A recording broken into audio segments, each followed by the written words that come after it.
May mga natikita na namang motoristang dumaan sa EDSA busway kahit hindi na otorisado. Live mula sa Quezon City, may unang balita si James Agustin. James? Susan, good morning. Dalawang ambulansya na walang sakay naman na pasyente ang pinara at tinikita ng mga tauhan ng SAIC sa kanilang operasyon ngayong umaga sa EDSA Mandaluyong. Pasado alas 5 pa lamang ng umaga kanina ay nagkasara ng operasyon ng Special Action and Intelligence Committee on Transportation o SAIC laban sa mga sasakyang hindi otorisadong dumaan sa busway. Dalawang ambulansya na walang sakay na pasyente ang pinara at natikitan.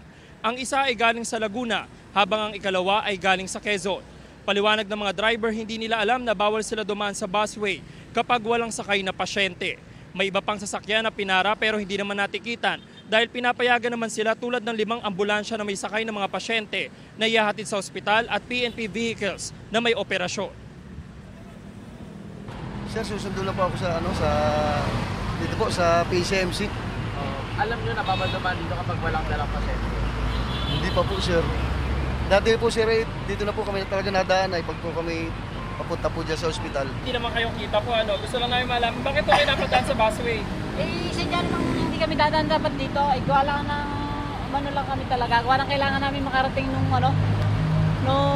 Quirino. Or CR po. Pero alam niyo kung bawal dahil wala kayong dalang pasyente. Sir? Sir, hindi ko alam na bawal yung pagka.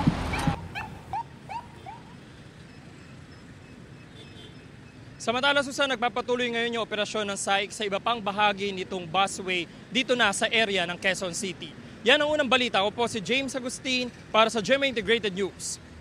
Mga kapuso, para una ka sa mga balita, mag-subscribe sa GMA Integrated News sa YouTube. Sa mga kapuso abroad, subaybayan niyo po kami sa GMA Pinoy TV at sa www.gmanews.tv.